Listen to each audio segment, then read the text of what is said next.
I think I struggle as an artist. You know, I think it's actually quite a sort of punk rock and vulnerable position to try and actually make people to hold back the meaning, not to give people not to hold their hand, not to hold their hand, and not to make the painting easy necessarily, because I just think the experience is so much more rewarding if it's a little bit more. 100%. No, I mean, it's crazy. I think a lot of artists treat their audiences like idiots, and the average person is not an idiot. They are completely able to take something away from art. They don't need to have their hand held. They don't need the press release. I read the best press release in the world yesterday, and I'm going to quote it in full, which is, this is Modern Art, and they say, Modern Art presents a show of 8 gallery artists.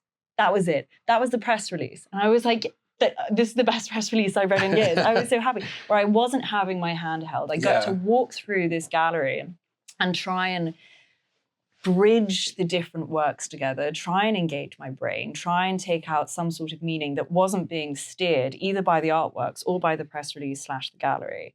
How do you...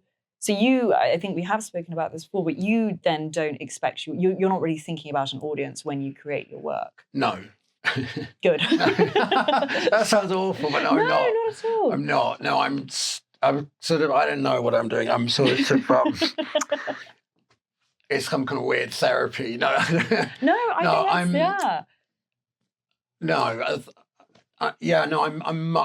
guess I've turned in on myself when I'm making a painting. I mean, a little bit. But by that I mean I'm so caught up in trying to. I suppose there's a little part of me that's quite kind of old-fashioned in that I want the painting to have an effect on someone. Of course. So I mean, it's the Kafka's axe thing. I want to smash the frozen sea. Within you. I think you said something like that. Yes. About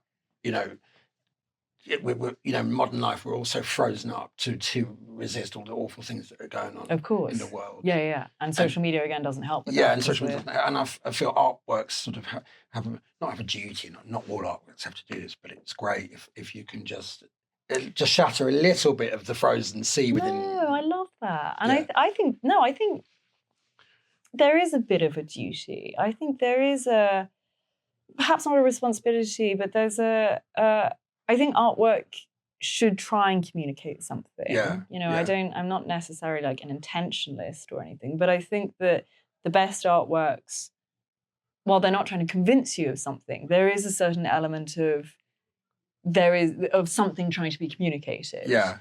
And it doesn't have to be sort of moralistic or anything like that. No, absolutely not. No, yeah. Yes, like you say, shattering the frozen sea, if it moves something in you, I think that's a very successful artwork. Yeah, definitely. I mean, and I love to sort of talk about disquietude in my work a lot. Speak on that. And an unease, and I don't mean, I don't mean that any uncomfortableness to be instructive or shame-based or corrective at all. It's just all it is it's just about holding the moment. Yes. For a second, and I'm just convinced that it's in that moment that people, we've all had those moments where you've stood in front of a painting and sort of felt everything's changed. Yeah. Touched my mic there, sorry. You sort of felt something really deep, and it's that kind of thing. Absolutely.